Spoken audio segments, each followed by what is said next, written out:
फरिश्ते कह रहे हैं ये परवरदिगार से, सूरज शिकस्त खा गया है रोज़ादार से।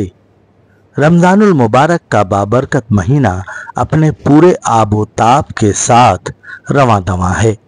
2 अशरे का इख्तिताम हो चुका है, तीसरा अशरा जारी व सारी है। रहमत व बरकत, मग़फ़िरत और जन्नत के हुसूल के कीमती लम्हात तेज़ी से ख़त्म हो रहे हैं। इसी अशरे में शब क़द्र की तलाश के लिए वईदें भी आई हैं। ये वो रातें हैं जिनमें अल्लाह तबारक व ताला अपने बंदों पर बेपनाह रहमतें नाज़िल फरमाते हैं और लैलतुल क़द्र जैसी अजीम रात अता फरमाते हैं जो 1000 महीनों से बेहतर है। और यही वजह है कि 4 सू ज़िक्र व अज़कार और विर्द व वज़ाइफ का सिलसिला जारी है। मसाजिद में रौनकें बढ़ गई हैं और वाइज़ व नसीहत का दौर भी चल रहा है।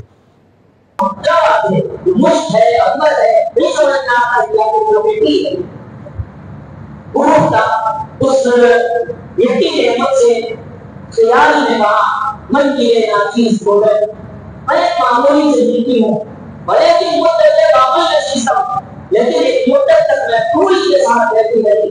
जमाने हम नशीब बना सकते, मैं जिसके साथ बैठी थी उसका जमाल मेरे अंदर हासिल कर गया। मगर ना मालूम ऐसा, वरना तो मैं वही मामूली मिट्टी हूँ जो होती है। फूल के साथ रहने की वजह से वो मिट्टी खुशबूदार हो सकती है। अल्लाह वालों की सोबत में रहने से इंसान खेल नहीं हो सकता। ऐसा कैसा हो सकती है? मिट्टी तो एक बेरूह चीज है, इसके अंदर रूह नहीं होती, एक जानदार चीज है, जान नहीं होती। लेकिन उसके बावजूद जब उसमें असर हो सकता है तो फिर अल्लाह वालों की सोबत में रहेंगे इंसान पे असर हो जाए, ऐसा नहीं हो सकता। इसलिए अल्लाह वालों की सोबत में एहतिमाम करें। और याद रखिए, अल्लाह वालों की सोबत आदमी के दिल की दुनिया को बदल के रखती है। निगाह वही है, वो तासीर देती, की हजारों को तकलीफ देती, और या अल्लाह की नजर से आदमी के दिल की दुनिया बदल जाती है। अल्लाह के रसूल सल्लल्लाहु अलैहि वसल्लम से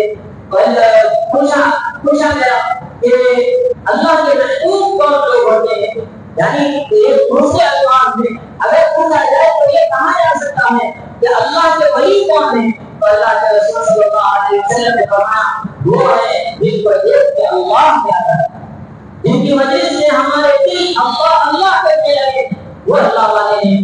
और ऐसे लोगों की मजलिस से और उनके पास एहतिमाम करने से ज्यादा आदमी को फायदा होता है, इसलिए एहतिमाम करना चाहिए।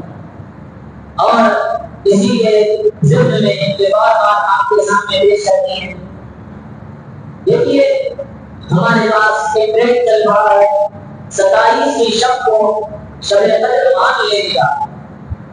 आनंद अपनी तारीफ नहीं है, पहली तारीफ हज़रत आयशा सिद्दीक़ा रज़ियल्लाहु अन्हा की रिवायत है, अल्लाह के रसूल सल्लल्लाहु अलैहि वसल्लम को शब कद्र की तारीफ करानी थी, बता दिया गया था कि इस रात को शब कद्र है।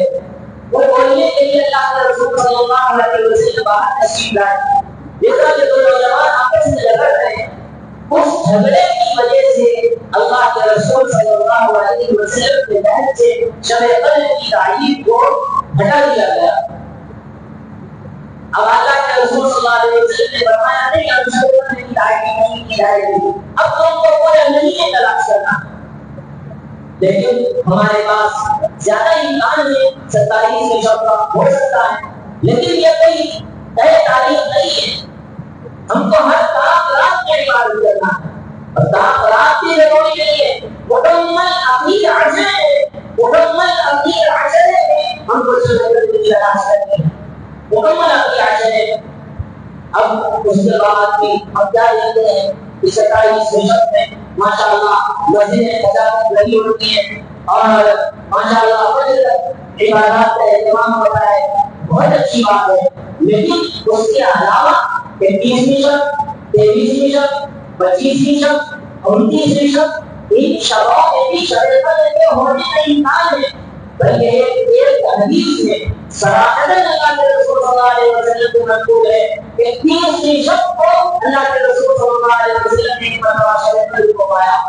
کیا بعید ہے کہ آج کی شب سب پڑھنا ہوتا ہے، آج 20 شب ہم پڑھنے کے آئے، کیا بعید ہے اس سے؟